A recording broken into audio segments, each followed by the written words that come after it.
మంచు ప్రదేశాల్లో నదులు, సరస్సులు గడ్డకట్టుకుపోవడం చూస్తుంటాం. ఆ దృశ్యాలు చూడ్డానికి ఎంతో అందంగా ఉంటాయి. అలాగే గడ్డకట్టిన నీటిపై నడవడం కూడా వింత అనుభూతిని కలిగిస్తుంది. చాలా మంది ఇలాంటి ప్రదేశాలను చూడ్డానికి వెళ్తుంటారు. ఇలాంటి సమయాల్లో కొన్నిసార్లు షాకింగ్ అనుభవాలు కూడా ఎదురవుతుంటాయి. ఈ తరహా ఘటనలకు సంబంధించిన వీడియోలు సోషల్ మీడియాలో తెగ వైరల్ అవుతుంటాయి. తాజాగా ఇలాంటి వీడియో ఒకటి నెట్టింట చక్కర్లు కొడుతోంది. ప్రస్తుతం అరుణాచల్ ప్రదేశ్, జమ్మూ కాశ్మీర్, మనాలి వంటి ప్రాంతాల్లో -డిగ్రీ ఉష్ణోగ్రతలు నమోదవుతున్నాయి. మంచు విపరీతంగా కురుస్తుండటంతో స్థానికులు అనేక ఇబ్బందులు ఎదుర్కొంటున్నారు.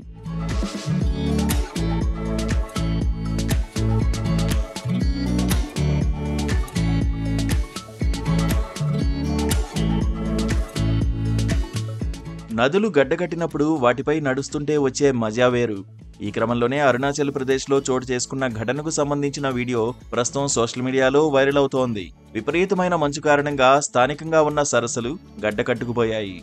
దీంతో ఈ ప్రాంతాలను చూసేందుకు చాలా మంది పర్యాటకులు వస్తున్నారు. ఈ క్రమంలో ఓ సరస్సు గడ్డకట్టుకుపోయింది. దానిపై కొందరు పర్యాటకులు నడుస్తూ వెళ్తుండగా ఉన్నట్టుండి మంచు కరిగిపోయింది. దాంతో నలుగురు పర్యాటకులు నీటిలో పడిపోయారు. దాదాపు భుజాల వరకు మునిగిపోయారు. మోచేతులతో ముందున్న మంచుపై చేతులు పెట్టారు. కాపాడండి, కాపాడండి అంటూ కేకలు వేయడంతో చుట్టుపక్కల వారు అక్కడికి చేరుకున్నారు. పర్యాటకులు కూడా వీరికి సాయం అందించేందుకు ముందుకొచ్చారు. నీటిలో పడిపోయిన వారి వద్దకు కర్రలు, తాళ్లు విసిరేశారు. ఒకరి తర్వాత మరొకరిని మెల్లిగా బయటకు లాగారు. ఇక చల్లటి నీళ్ల నుంచి బయటపడ్డ టూరిస్టులు ఊపిరి పీల్చుకున్నారు. ఇక ఇదంతా అక్కడే ఉన్న ఒకరు వీడియో తీశారు. ఈ వీడియో ప్రస్తుతం సోషల్ మీడియాలో తెగ వైరల్ అవుతోంది. దీనిపై నెటిజన్లు వివిధ రకాలుగా స్పందిస్తున్నారు. ఇలాంటి ప్రదేశాల్లో ఎంతో జాగ్రత్తగా ఉండాలంటూ కొందరు రాసుకొచ్చారు.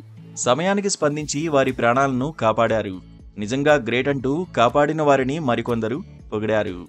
వివిధ రకాల ఎమోజీలతో ఇంకొందరు కామెంట్లు చేస్తున్నారు.